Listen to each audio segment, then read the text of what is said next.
Olá, eu sou a jornalista Maia Veloso, convidada pelo Centro Hospitalar e Maternidade Santa Fé para mediar os podcasts do Santa Fé Cash. A gente já se viu muito por aqui e o que eu acho mais interessante dessa iniciativa é que a gente aborda temas essenciais e, nesse caso, temas que orbitam em torno das nossas vidas, todos ligados à saúde. O tema de hoje não vai ser diferente, eu tenho certeza que você vai se identificar, porque quem nunca teve contato, relacionamento, quem nunca teve na família uma mulher que engravidou, teve um bebê e passou pelo famoso puerpério, o famoso baby blue. O que é baby blue? A gente vai falar com duas especialistas aqui nesse assunto que você vai amar e já eu apresento as duas. É uma fisioterapeuta toda focada em amamentação, com dicas valiosas, e uma ginecologista e obstetra que está de olho em novas camadas do que são o puerpério para a gente entender melhor. Antes disso, eu queria dizer para vocês que o Santa Fé Cash você pode acessar nas redes sociais, no Instagram, todos aqueles cortes bonitinhos que levam você para o YouTube, também para o Spotify, e que vai estar também na minha plataforma no YouTube, também no Spotify e também no Instagram. É uma collab que eu acho que tem rendido muito, principalmente informação de qualidade. E falando em Santa Fé, você sabe que o Centro Hospitalar e Maternidade Santa Fé agora conta com 13 novas suítes. Os novas, você pode botar assim neon, bem grande, porque são novas, 100% novas. São o novo mimo, a nova paixão da cidade, das famílias, das mamães que querem conforto, aconchego, tranquilidade na hora de ter o seu bebê. Então, elas são preparadas para acolher você em um dos momentos mais especiais que existem nas nossas vidas, né? Que é o momento desse nascer, dessa nova criança, desse bebê que está vindo aí do seu filho. Então, cada detalhe é pensado nesses instantes, né? Seja vivido com esse conforto, tranquilidade e aconchego que eu mencionei, em ambientes modernos, sofisticados, acolhedores, a cara da professora Tânia Sampaio, que é a diretora do Centro Hospitalar e Maternidade Santa Fé. Ela cuida tudo com muito carinho, com muita atenção, e é muito exigente e está certa, porque na Santa Fé, cuidado, respeito e amor se encontram para essa experiência, né? Para que essa experiência, na verdade, seja vivida de forma especial e inesquecível. Então, Centro Hospitalar e Maternidade Santa Fé, acreditamos sim que cada vida é uma dádiva. Você quer saber mais sobre as suítes? Anota aí, 86, para você que está em outro estado, porque tem pacientes de todos os lugares, né? Já vai ser, eu vivo dizendo, em 2 anos, referência nacional, a Santa Fé. É o 994-937157. Bom, a gente traz o tema puerpério real, expectativa e realidade, mitos, né? Verdades e mentiras. Deixa eu apresentar aqui as nossas convidadas aqui.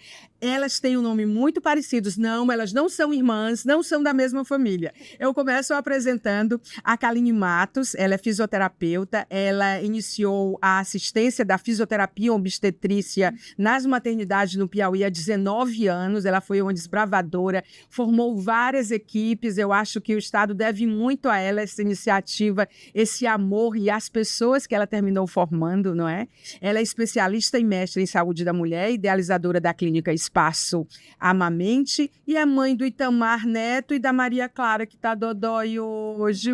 Maria Clara está sendo cuidada pelo papis dela, mas a gente queria agradecer. Ser mãe é isso, né? É isso, tem que se virar, tem que dar conta. Tem que se virar. Bem-vinda. A nossa outra convidada é a doutora Keliane Duarte. Ela é médica pela Universidade Federal do Piauí, ginecologista e obstetra pela Maternidade Vila Nova Cachoeirinha, em São Paulo, é mestre em saúde da mulher pela Universidade Federal do Piauí, especialista em ginecologia e obstetrícia pela Febrasgo, é professora de obstetrícia da nossa Universidade Federal do Piauí e é preceptora do internato de residência médica também, né, em obstetrícia lá na UFP, e é mãe do Lucas de 7 anos. Ou seja, gente, o assunto aqui vai render, puxa a cadeira, manda para as amigas, para os amigos, né? Porque rede de apoio é todo mundo envolvido mesmo. E aí, gente, eu queria super agradecer que vocês estão aqui para discutir esse tema.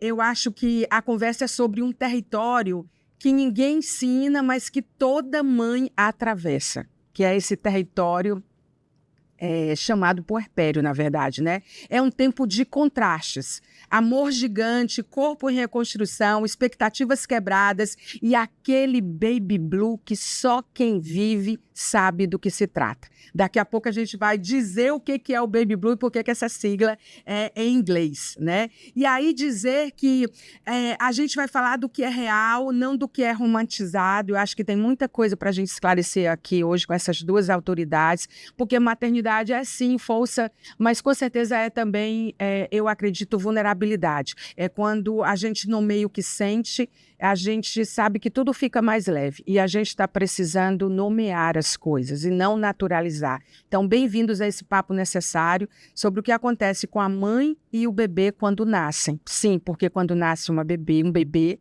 principalmente da primeira vez, mas todas as vezes que são diferentes um do outro, nasce uma mãe também. Nem sei por onde começar, mas vou começar fazendo a pergunta, o que é puerpério? Porque eu acho que cada uma de vocês tem uma visão diferente aí, né? Obrigada pelo convite, por estar aqui e a oportunidade de falar sobre um tema que realmente, né, tem muita coisa que passa despercebido, digamos assim. Então, o puerpério, na verdade, o que é? Ele é aquele período, logo do momento pós-parto, via de regra vai 6 semanas ali pós-parto, mas hoje, cada vez mais, os estudos mostram o quê? Que esse puerpério pode durar muito mais do que isso. Então, ele vem cheio de mudanças, não só físicas, mas mudanças psicológicas, cheio de mudanças hormonais, e essa nova mulher que está aí se reconstruindo, passando por todas essas mudanças para formar essa nova mãe que vai passar por toda essa fase de puerpério, de infância com esse bebezinho. Então, é muito importante tudo isso que a gente fala, e principalmente desses fatores, não só físicos, mas muito do psicológico, né? Você disse aqui que abordar muito isso, eu acho muito importante, porque eu acho que é uma abordagem necessária. São muitas fases, na verdade, não é? São muitas fases, e são fases que são individualizadas, não tem como a gente comparar, né? A evolução de uma mulher, tanto na gestação, como no nascimento, como no puerpério, é muito individualizada. A nossa cultura, ela tende sempre à comparação. E às vezes essas comparações, elas acabam machucando, né? Porque a gente quer se igualar, a gente quer ter resultados bons, a gente quer ver a nossa evolução, às vezes, conforme outras mulheres, né? Mas o puerpério é isso. É uma incógnita, na verdade. Eu ainda estou vivendo o meu puerpério. E já está com quanto tempo o teu bebê? 4 meses. Porque, como a Kelly falou, as pesquisas, elas estão comprovando que esse período, antes a gente acreditava que era o quê? O resguardo ali, aqueles 45 dias. Depois disso, a mulher estaria preparada para viver normalmente, com suas funções, suas obrigações. E não. Hoje é comprovado em que, em média, são 2 anos aí para ela se restabelecer, podendo até ser mais tempo, tá? Essa informação é muito importante para tirar um peso que muitas mulheres acabam carregando, né? Aquele peso de você estar bem, de você ter que voltar logo à sua atividade, à sua vida, ao seu corpo. E a gente não pode ter isso, né? Eu tô com 1 ano e 4 meses com a minha bebê. E confesso para vocês que ainda estou no puerpério intenso, porque são muitas fases, né? Não é só aquele momento inicial ali que a gente acha e acredita que é o que é mais... precisa de mais dedicação. A fase do puerpério, esses 2 anos iniciais, eles são muito intensos. E aí, dependendo da vivência que você tiver, precisa de mais ajuda, de mais carinho. Tudo é um contexto, é muito pessoal e intransferível, como os versos do Fernando Pessoa, né?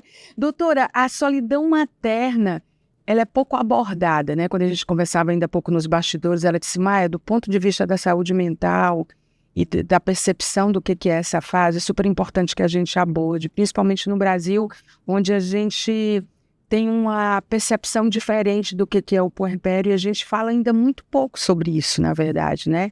Então, assim, a solidão materna, enquanto saúde pública, quando a gente pensa que é a fase mais solitária da vida adulta para muitas mulheres, né, os estudos atuais colocam isso como um fator de risco que é real. Por que a gente dá tão pouca importância ainda nisso? O que falta? É verdade, né? O que acontece? A gente sabe que, nesse momento, mulheres normalmente já são suscetíveis a quadros psicológicos em relação aos homens na vida, em todos os períodos da vida. E existem alguns períodos da vida da mulher que ela fica mais vulnerável. Gravidez e puerpério são um desses períodos. Então, muitas mudanças acontecem nessa fase. Então, muita gente fala, ela vai se preparar para a chegada do bebê, ela vai passar pelo pré-natal, por todas as consultas, todas essas fases, mas muito pouco se fala do que vem depois. E assim, o que a gente tem a percepção também? Nossa geração, e cada vez mais, vem vendo aquilo que você vai trabalhar, vai casar, vai viver. E cada vez a maternidade vai sendo um pouco adiada, digamos assim. Sim, cada vez mais.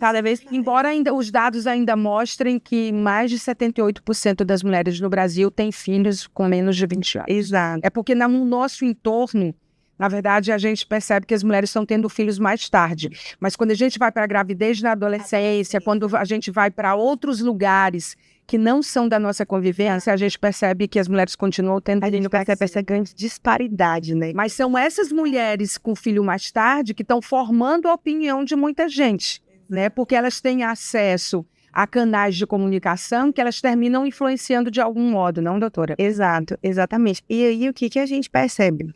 É que nesse momento, então, ela vai se deparar ali, nascer um bebê, que era tudo que eu queria, mas o que eu faço com essa criança? Como é que eu vou, o que eu vou fazer? Então, ela se vê num momento de intensa mudança de rotina, mudança de tudo. Ali, uma vida que era, muita gente tem tudo ali muito programado, organizado, e a gente entra num território, como você bem falou no início, completamente desconhecido. Eu não tenho previsibilidade nenhuma, é um bebezinho que acabou de nascer, que está se acostumando com esse mundo. Nem eu criei um bebê ainda, não sei como é que eu vou fazer, e nem ele entende que nasceu. Então, esses primeiros 3 meses, muito se fala de gestação, ele está entendendo que ele nasceu. O que deu certo, bonitinho, no dia ele comeu, dormiu, foi tudo lindo. Amanhã já vai ser completamente diferente. E acho que uma das coisas que pesa muito nesse período de puerpério, privação de sono, né? Então, a privação de sono é uma coisa que para a vida, para todo mundo. Quando a gente não dorme bem, no outro dia você está irritado, você rende menos. Então, imagina uma mulher que ela tem que ficar com esse bebê, fazer tudo isso com privação de sono e no outro dia continua. Então, realmente, é um período que ela fica mais vulnerável a tudo isso. E aí, quando a gente vê o baby blues, né, que a gente falou no começo, até 80% das mulheres vão passar por esse momento. Então, é um número, a maioria das mulheres mesmo. Tem algumas, 20% não passam? 20% não passa. Cerca de 20% sonha estar nesse clube. Exato. De mulher. E é justamente isso. As 2 primeiras semanas, que é o período que essas mudanças são mais intensas, mas é um momento autolimitado. Vem o choro. Então, sempre que elas voltam ali na consulta de pós-parto, a gente sempre pergunta, como é que tá? Tem paciente que vai sentar na tua frente e só vai chorar. A lágrima vem. Então, nesse primeiro momento, o choro é muito... E se junta a outras coisas, chamam até de 4º trimestre, né? Aí, assim, eu queria falar do ponto de vista, por exemplo, porque nasce o bebê, nasce a mãe, certo?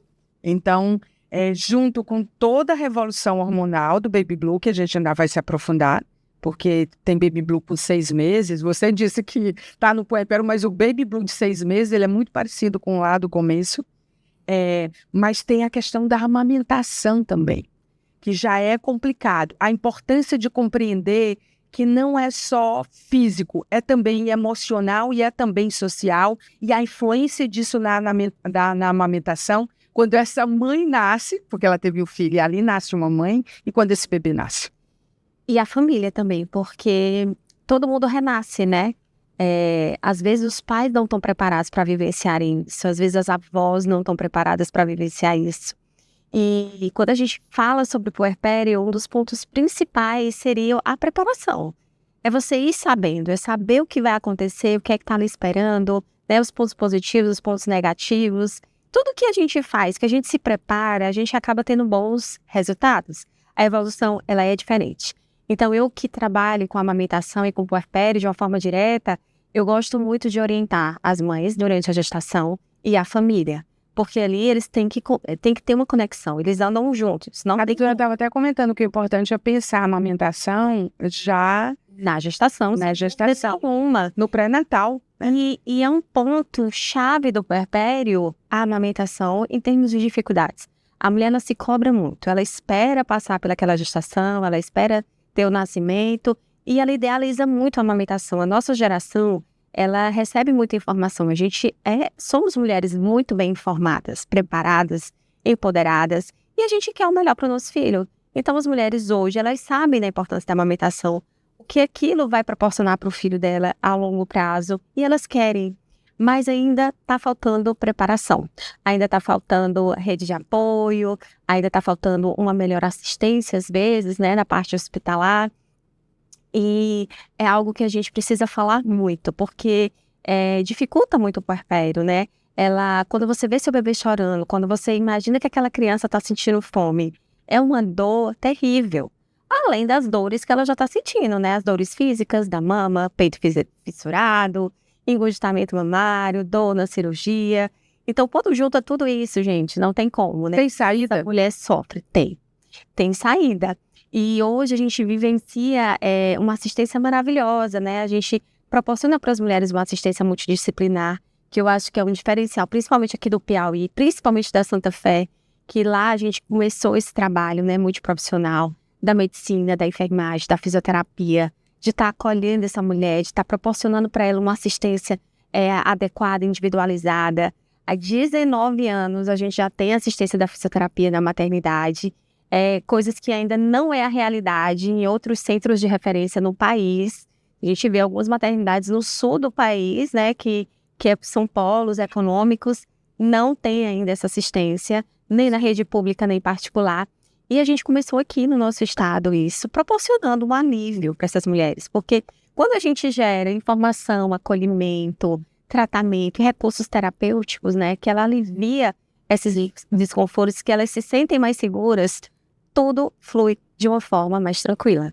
Quando a gente pensa o puerpério, doutora, como uma experiência neurobiológica, né? Como a gente estava conversando, que não é só emocional, né? Na verdade, tem várias pesquisas que são recentes que mostram que a mãe passa porque vocês chamam de poda neural, né? Que é tão intensa quanto na adolescência, porque são várias revoluções hormonais da mulher. A primeira delas é na adolescência, a outra é no tal puerpério, que aí muda a lógica, a memória, a percepção de risco, nascem os vínculos. Por que quase ninguém fala nisso no Brasil? Exatamente, e é muito interessante isso, e hoje os estudos já mostram mesmo que o cérebro, o tecido cerebral, ele é remodelado, a gente tem uma remodelação, tem áreas que vão se desenvolver um pouco mais, e que para isso aconteça, eu preciso que outras áreas regridam um pouquinho, que é a memória, que é a atenção. Então, às vezes, quantas vezes a gente lê já, meu Deus, a palavra tá na ponta da língua e não sai. Sim. As pacientes falam pra gente muitas vezes, nossa, essa perda de memória volta quando é normal. E ela começa mesmo na gravidez e vai um pouquinho ali no puerpério. Volta, ela demora mais ou menos isso, 1 ano e pouquinho, 2 anos pra voltar. Porque imagina, nessa época a gente é acostumado a dormir. Quando o bebezinho nasce, qualquer barulhinho a gente já tá alerta. Então, isso é parte dessa remodelação que esse cérebro tá sofrendo, pra gente ficar mais alerta a perigos. Quantas vezes um sentimento interessante que nasce quando é um sentimento de proteção, de cuidado. Então, você tá o tempo todo alerta em relação a esse bebê. Se ele tá dormindo muito, deixa... Geralmente a mãe acorda ou alguns minutos antes que o bebê ou alguns minutos depois que o bebê. Exato. Ela pressente, né? É uma conexão. Exato. É uma conexão que é tipo um milagre mesmo. Exato. É construção. É a forma como Deus construiu o ser humano e como ele nos dota de capacidades e habilidades, particularmente a mulher, é realmente incrível, assim. Agora eu fico pensando, quando a gente fala de baby blue que está ligado a isso, a gente fica sempre pensando que o baby blue é só para quem tem parto vaginal, o famoso parto normal. Para quem não tem, é diferente? O puerpério, na verdade, ele vai acontecer das duas formas, né? Tanto pacientes que passam pelo parto vaginal, como pacientes que passam pelo parto cesariana. O que normalmente vai mudar, e hoje a gente já tem estudos que mostram isso, é que, por exemplo, pacientes que passam por cesariana, elas têm uma tendência maior a depressão pós-parto e estados psicologicamente mais difíceis. Porque, assim, a cesárea, ela vai te limitar um pouco mais. Então, é uma paciente que ela vai precisar de mais ajuda para pegar esse bebê, para fazer as coisas, ter o cuidado com o bebê, para amamentar. O próprio entrar em trabalho de parto favorece a descida do leite. Então, o leite desce mais rápido, a amamentação pode fluir melhor. Então, tudo isso anda meio que relacionado de forma intrínseca. Então, um dos grandes, como a Karine falou muito bem, uma das grandes questões do puerpério é a amamentação, que é uma coisa que a gente sabe, tem cada vez mais informação que é o melhor, que é o mais importante, Mas muitas vezes botam na cabeça da gente que é instintivo. Nasceu, o bebê vai mamar. E não é. Até quando não machuca esse peito, quando flui tudo muito bem, fica muito sensível. Então, tu imagina, a gente escuta relatos de paciente que muitas vezes, nossa, quando ele vem querendo mamar, eu já tenho medo, porque eu sei que vai doer. Então, tu imagina o peso que isso gera nessa paciente, a angústia que isso vai gerar.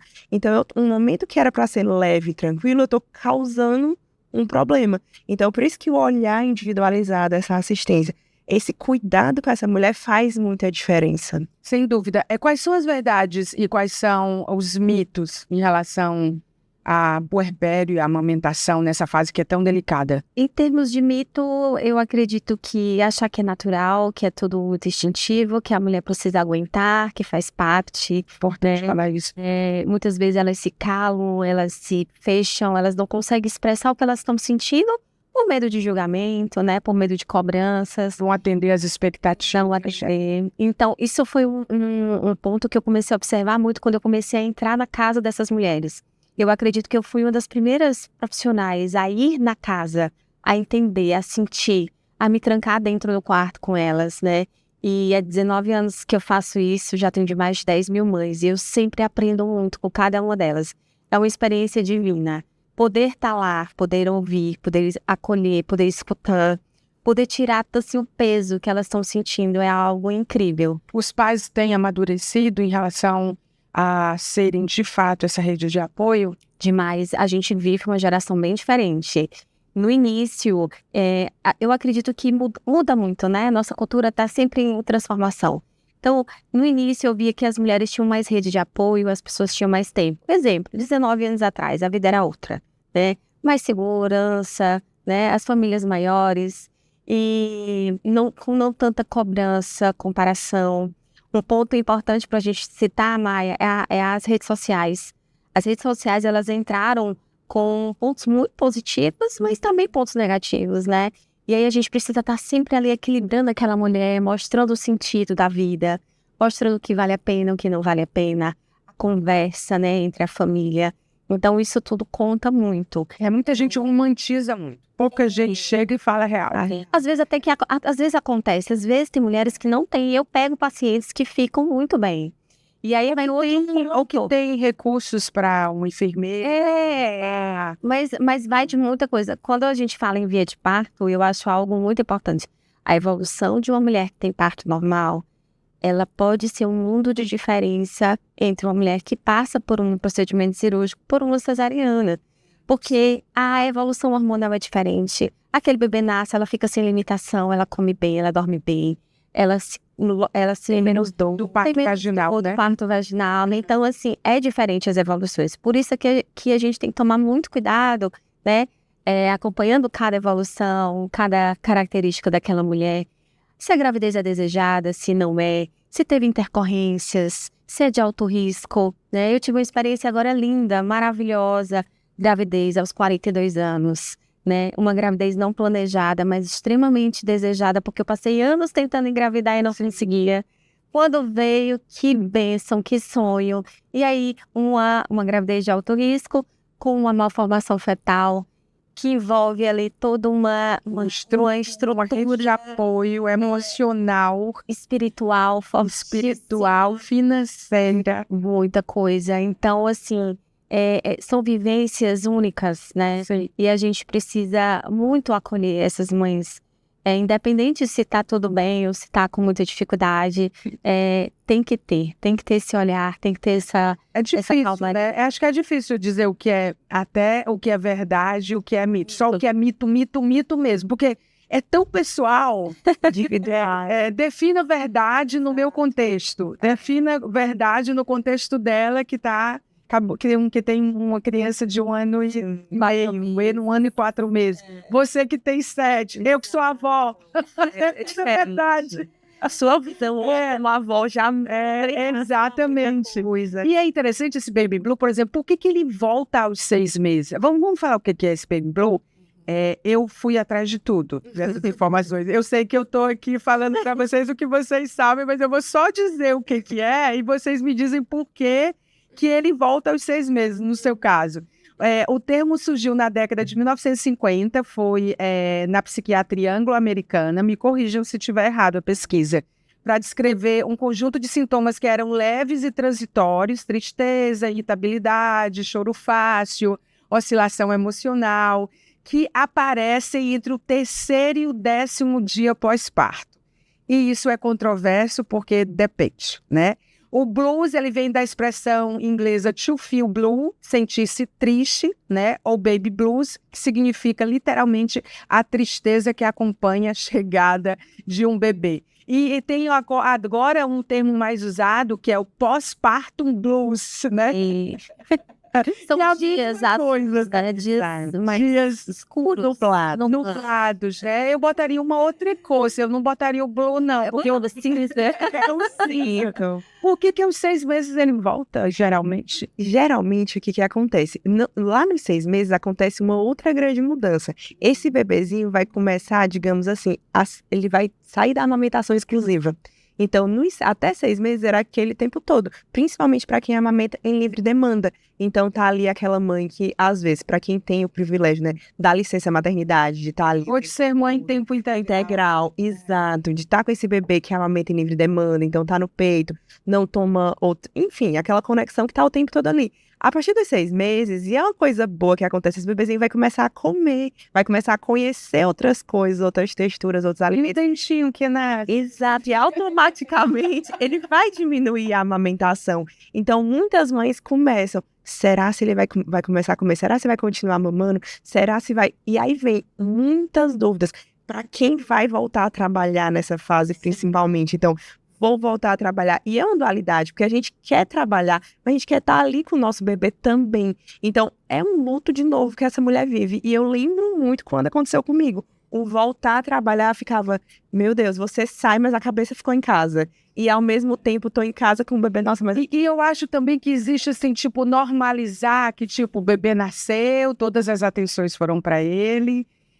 Eu fiquei em casa nesse período de licença maternidade ou não, mas a gente está falando desse período até 6 meses, e todo mundo acha que você não precisa mais de ajuda também. Eu acho assim que de novo, talvez uma mudança dessa percepção que muda a partir dessa mudança de hormônios, né? E a percepção de mundo, esse cérebro de novo... remodelado, né? Novas perspectivas, né? Exato. E todo mundo olhando e dizer, como assim tá estranho? Não acostumou ainda, tem 6 meses. Eu explico às vezes para as mães assim, que é uma montanha-russa. Imagina que você vai entrar na montanha-russa. Vai ter dias que vai subir, vai ter dias que vai descer, que vai dar um... É bem isso. Você acha que não vai aguentar. Aí quando chega no final, você vê aquela sensação maravilhosa e eu vou novamente. É mais ou menos isso que acontece no puerpério, na maternidade. E são períodos, Maia, assim, a gente não tem realmente como prever, porque é muito individualizado. É o retorno ao trabalho, às vezes a ausência do companheiro. Uma coisa que a gente sente muito é quando a avó volta a viver a vida dela. Eu senti muito quando a minha sogra precisou voltar a trabalhar e me deixar um pouquinho lá com a minha neném. Porque são muitas fases. Quando nasce, a família toda. Aí 3 meses de licença maternidade fora do Brasil, aqui em alguns lugares da Europa mais, né? Tem até de 1 ano, né? Nos países nórdicos e tudo. No Brasil, 4 ou 6 meses, depende da empresa, né? O pai, aqui no Brasil agora, um pouquinho mais de tempo. Fora 1 mês, né? 1 mês, e aí essas pessoas vão sumindo. E você vai tendo que voltar ao trabalho, você vai tendo que criar uma estrutura que ela é organizada toda na cabeça da mãe. E tomar cuidado para esse retorno, né? Porque às vezes a gente se perde mesmo. Eu falo, a mãe de primeira viagem, ela sofre muito, é uma experiência muito forte.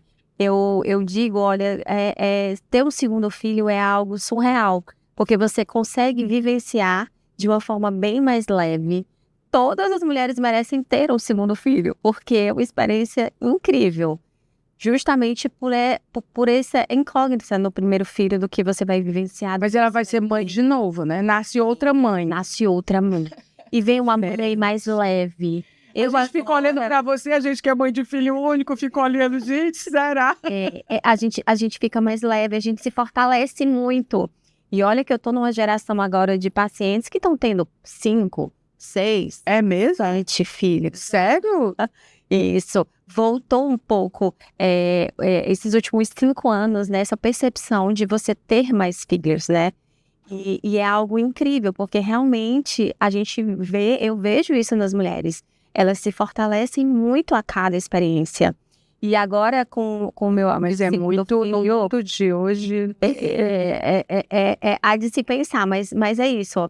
A facilidade que Cada núcleo familiar é um diferente. a facilidade que eu tive agora com a ajuda do meu filho mais velho é uma coisa, gente, é uma perfeição. A assistência dele, o auxílio dele. Eu acho que sempre que a Os gente fala, na verdade, a gente tem que pensar nas bolhas, né? Porque assim, a gente pensa na bolha de quem é excluído de informação, a gente pensa na bolha de quem tem precocemente uma gravidez, no caso das adolescentes. A gente pensa na bolha dos que têm condições, na bolha dos que querem, sonham e tem várias formas de gestar isso, né? São muitas bolhas, na verdade. O que eu sei é que ao ponto da saúde mental, que você fez questão de dizer que queria evidenciar, por exemplo, a minha dúvida, que eu escuto de muitas mulheres, como diferenciar o baby blues de depressão, né, pós-parto, de forma simples e sem estigma? Pronto. O baby blues, ele tem essa, como você bem falou, essa duração autolimitada. Então, ali, 2 semanas tá passando, tá melhorando. E você consegue manter a tua rotina. Eu consigo manter o meu autocuidado, eu consigo cuidar desse bebê, não atrapalha meu sono. A depressão pós-parto, não. Nós temos questionários facilmente encontrados validados para aplicar com a paciente de múltipla escolha. A gente faz com a paciente, rapidinho tem lá números que nos dão scores para o paciente que eu preciso ficar de olho. Mas de maneira breve, assim, e sistemática. Na depressão pós-parto, ela começa a ter, muitas vezes, ela não consegue ter o autocuidado, não consegue ter o cuidado com o bebê, então começa a interferir nas relações interpessoais. É uma paciente que, por mais que ela esteja cansada, exausta, ela tem insônia. Então, tem uma série de dificuldades em alguns pontos da vida que ela vai ter em alguns pontos. Ela pode começar a ter pensamentos intrusivos, pensamentos, inclusive, suicidas, infanticídio. Então, é isso que a gente tem que ter cuidado e ter olhar. E é muito importante o olhar de quem está do lado. Às vezes, então, parece raro, mas muitas vezes a gente já escutou assim, de boca de paciente dizer: nossa, eu vejo que eu tô fazendo tudo isso, parece que eu tô vivendo o mesmo dia e no final do dia eu ainda tenho que brincar com essa criança. Então, você vê que é uma fala que não é uma fala de quem tá bem, de quem tá curtindo isso, sabe? Então, é um olhar que a gente tem que ter, é um cuidado que quem tá do lado, que essa rede de apoio precisa ver. Porque muitas vezes a gente vai perguntar pra paciente: como tá? Tô bem. Ponto. É a resposta que a gente escuta e vida que Nós não estamos acostumados a escutar ou a falar. Exato. Não existe uma segurança psicológica, não existe uma formação, porque você se expressar é cultural. Exato. E às vezes você tem vergonha de externar. Muitas vezes, quantas vezes a gente no puerpério tem coisa que passa na nossa cabeça de ser julgado, que você fica: meu Deus, como que eu tô com o meu filho, que é tudo que eu queria, e eu não tô feliz? A própria mulher, ela se cobra muito em relação a isso. Como assim eu não vou mais amamentar meu filho? E as pessoas vão dizer que eu não vou cuidar da saúde dele, que eu estou sentindo dor, que eu estou querendo voltar ao trabalho. E os sintomas, eles são difíceis de serem diagnosticados, porque eles são muito compatíveis com a fase que aquela mulher está vivendo. Aquela mulher, ela está sem dormir. Tem que ser um excelente médico. Ela está cansada, ela está com indisposição, ela sente dor de cabeça, ela sente perda de apetite, ela não consegue comer, ela não tem forças. Então, muitas vezes a família não percebe. Por isso que eu perguntei como diferenciar, entendeu? E eles não percebem. Eu já tive a oportunidade e é um dos meus marcos profissionais. Eu tenho uma atenção muito emocional. Eu olho no olho, por isso que eu gosto de ver essa mulher na gestação, porque quando eu a vejo na gestação, eu sei como é que ela tá. E aí, no puerpério, qualquer alteração é muito perceptível, o olhar. Parâmetro. Vocês já trabalharam juntas? Várias vezes. Eu estava olhando vocês aqui, vocês falando dessa estrutura, e eu pensando, como é importante no nosso estado, no Piauí, de estados que estão também contando com essa assistência, ter um centro hospitalar e uma maternidade como a Santa Fé. Com certeza. Porque, assim, é olhar para lá e ver o que foi 40 anos atrás, que foi super importante, desbravadora, com excelentes médicos, e olhar para agora com esse padrão de excelência em tudo. Por exemplo, eu estava ouvindo você falar, doutora, e a professora Tânia Sampaio está implantando na Santa Fé níveis de formulários e questionários de relacionamento com as mães que são do nível do que está sendo feito nos Estados Unidos. Isso é muito importante. Do que não tem muitas maternidades no Brasil. Então, assim, ela elencou 20 novas providências de processos novos e algumas delas focadas em saúde mental. E você ter a orientação para amamentação, porque enlouquece qualquer mãe, e você ter orientação de relação com o mundo, com você, e evitar essa depressão e saber o que está acontecendo no seu corpo. Porque, gente, é muito recente tudo isso do que veio estudado. Vocês falam sobre isso, quem teve filho há muito tempo vivia tudo isso. Sem ajuda nenhuma. De uma forma silenciosa, que era uma tortura. E aí eu vou fazer a pergunta para vocês. O que ainda falta sobre futuro, né? Estudo futuros não tem como eu sair de nenhuma entrevista sem falar sobre ele, porque eu acho que ele é ponto de partida. Então, assim, o que falta ser estudado ou compreendido sobre o puerpério? Alguma coisa a gente precisa mudar na nossa sociedade, na ciência, no tratamento, para essa fase entrar numa nova página, que haja esse entendimento com a clareza que vocês colocam também? Eu acredito que assistência, eu acredito que a gente conseguir proporcionar para essa mulher uma assistência multiprofissional, né, com os profissionais ali ao lado o tempo inteiro, da gestação ao acompanhamento no pós-parto, faz toda a diferença. Ter esse olhar funcional, né, de vários profissionais ajudando na maternidade, principalmente, porque às vezes o trabalho preventivo, ele é muito mais fácil de ser realizado do que já com o problema adquirido. Então, aquela mulher, ela precisa sair, ela precisa entrar na maternidade e ela precisa sair da maternidade bem fortalecida, bem orientada, bem cuidada, bem segura. Sim. A gente precisa proporcionar para essa mulher uma assistência após esse período também, né? Não só daquela forma imediata, mas estar sempre em contato, que é algo que a gente já faz, né, Keliane? As equipes. Então, isso faz diferença, sabe? Faz com que aquela mulher tenha uma experiência positiva, faça com que aquela mulher, 2 anos depois, esteja grávida novamente. Então, o que falta é humanizar, em resumo. O acolhimento, é muito isso, sabe? Até para uma paciente que passa um puerpério, o segundo vai ser completamente diferente. Então, é o individualizar, é o acolher os medos, as inseguranças dessa paciente e enxergar. Porque muitas vezes passa despercebido. Ela tá cansada. Não. Como é que você tá querendo escutar o que ela tem a dizer? E é muito importante isso, sentar e escutar essa paciente. Às vezes a gente passa batido, né? Como é que você tá? Tá tudo bem. Vida que segue. E não é só isso. Eu vendo vocês falando assim, eu fico pensando. Você falou em predição, né? Em medicina preditiva, ao mesmo tempo preventiva.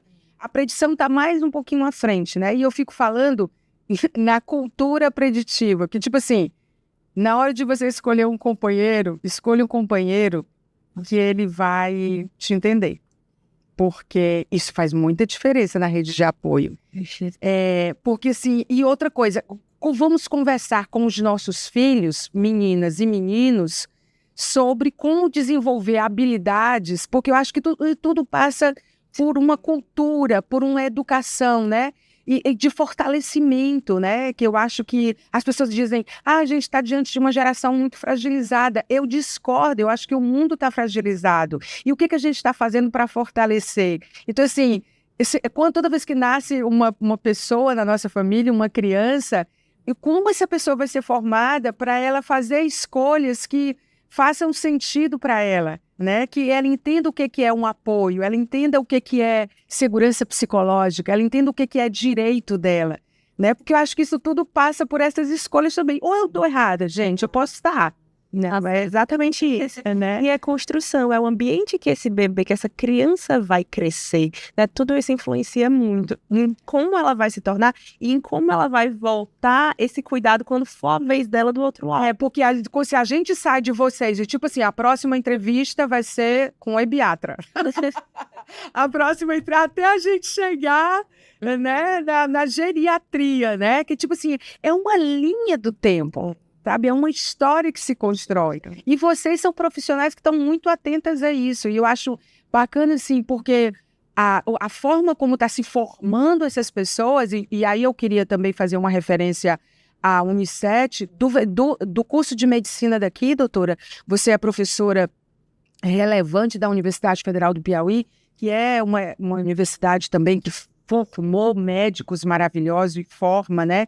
E hoje a Unicef está colocando no mercado de trabalho o que junta o tradicional com o inovador e o que é muito humanizado.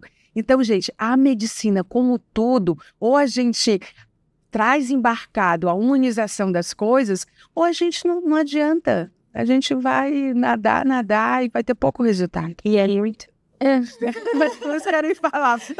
interessante isso que você falou, porque assim, geralmente a gente vive numa cada vez mais subespecialização, mas você vê que é um obstetra, um fisioterapeuta falando de saúde mental, porque nessa fase a mulher, ela tá vivendo, quem é que eu tô vendo? É o pediatra, é o obstetra, é a minha fisioterapeuta, então é muito importante esse olhar atento. É a terapia, a psicologia, e claro, gente, de novo falando das cores.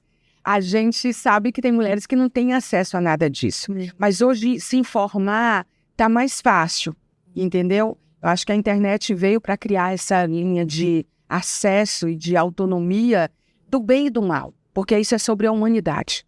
Não é só sobre a internet. Sempre foi a humanidade. É muito maniqueísta. Então, assim, ter profissionais com a qualidade de vocês, de trazer assuntos e temas de outras áreas, isso é de uma potência, sabe? Eu fico muito feliz de duas mulheres, sabe? Mais feliz ainda porque vocês são mulheres, são mães, são médicas. E eu queria encerrar vocês dando, tipo assim, aquela dica para amamentação na área de fisioterapia, que eu sei que não é só sobre amamentar, tem um universo em torno disso. A ginecologia e a obstetrícia, que eu sei também que tem um universo que orbita. Qual seria a dica de ouro dentro de quem está hoje grávida, que está ouvindo a gente, que está pensando o que vem por aí, eu queria saber a real e eu queria estar informada, ou para quem já acabou de ter um bebê e vai passar por isso? Qual seria a dica?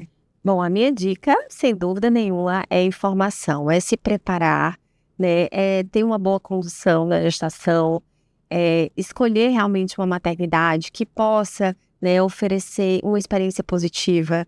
E a gente se orgulha muito da Maternidade Santa Fé, que oferece realmente uma experiência incrível para aquela mulher. Dias, né, em que ela vai vivenciar e vai ganhar um presente que marca a vida dela. A informação e essa preparação, ela conta muito, porque uma mulher que sabe como vai ser, o que ela vai vivenciar, o que é que ela quais são os cuidados que ela precisa ter, ela tem uma tranquilidade maior, né? Procurar sempre ajuda. Eu sou muito otimista com a nossa saúde por trabalhar tanto na rede particular como na rede pública. Eu acho que o Brasil ele é referência mundial em muita coisa. E o nosso estado do Piauí, a cada ano, também se torna referência, principalmente na nossa área de obstetrícia. Sem dúvida nenhuma, a gente oferece para as mulheres do nosso estado algo que a gente não encontra em outros lugares do mundo. Sim. E isso é muito, muito gratificante, né? Fazer parte dessa equipe, tá proporcionando para elas uma assistência adequada, um alívio da dor, dos desconfortos, fazendo com que ela vivencie aquele período tão intenso de uma forma mais tranquila, realmente nos fortalece diariamente. E eu amo poder tá vivenciando e ter feito parte, né, dessa história. Eu acho que quando a gente faz o bem, né, a gente só recebe em troca e eu recebo diariamente. É colheita. Doutora? É exatamente isso, né? Informação de qualidade. Quando ela sabe, sobre o que pode acontecer, tanto de bom, digamos assim, como das dificuldades. Sim. Ela passa por esse momento com uma certa tranquilidade. Eu sei que vem, mas eu sei que vai passar. Eu sei que posso fazer isso aqui para tentar manejar. Então, assim, quanto mais informada essa mulher tá, mais segura e mais tranquila ela vai passar por esse momento. Que não é fácil, mas que é extremamente transformador. Gente, é transformador. A questão do instinto materno, ele se forma ali na perda de sono, na autopercepção, na construção, na revolução hormonal. Eu acho que nós temos aí mais de 8 bilhões de pessoas no mundo. Todas essas pessoas nasceram de uma mulher que passou por isso em fases diferentes da humanidade. E a gente está diante de uma oportunidade ímpar de fazer isso ser lindo, ser bonito, como a gente sonha, como a gente romantiza, como a gente quer, mas também ter um entendimento de onde que a gente pode ajudar como rede de apoio, de onde que cada um na nossa profissão, com a nossa voz, no nosso espaço, no nosso lugar de fala, pode ajudar com informação, com apoio, seja do modo que for. Então, abrace as mulheres que acabaram de ter bebê no seu bairro, na sua cidade, se coloque à disposição, peça para ajudar, pergunte o que ela está precisando, converse com ela. Tem tanta coisa que dá para fazer, além do trabalho lindo de vocês na área da medicina e da saúde. Então, muito obrigada pelo que vocês fazem. Muito talentosas, que lindas vocês. Obrigada. Obrigada a você. Foi ótimo estar com vocês, viu, gente? E aí, gente, elas não são irmãs, mas eu estive aqui com Kaline Matos, @Kaline com 2 N's e Y, Físio, tá? Você segue porque ela é uma potência. E a doutora maravilhosa, Keliane, ela tem nome de rainha, Keilane Carla Duarte de Araújo Melo. Gente, eu com esse monte de sobrenome aqui, eu reinava de qualquer modo. O @ dela no Instagram é doutora Keliane, com Y no final, do Anne Duarte. E aí você também falando em perfis, Santa Fé, né, Maternidade Santa Fé, vai estar no Spotify da Santa Fé, vai estar no YouTube da Santa Fé. E aí eu queria encerrar dizendo que foi muito bom estar com elas, muito bom estar com vocês. São temas essenciais, são temas que dizem respeito à nossa vida. Não deixe de ir conhecer essa nova maternidade, Centro Hospitalar e Maternidade Santa Fé. Está vindo mais novidades, não para. A gente até parou de anunciar, porque todo mês é uma novidade nova que sai dessa mente brilhante, dessa mulher preditiva, né? Ousada, corajosa, de fé, né? Que é a CEO do Centro Hospitalar e Maternidade Santa Fé, Tânia Sampaio. Professora Tânia Sampaio. Eu fico por aqui, muito obrigada pela sua presença e é claro que a gente se vê por aí ou por aqui, tá bom? Tchau, até a próxima.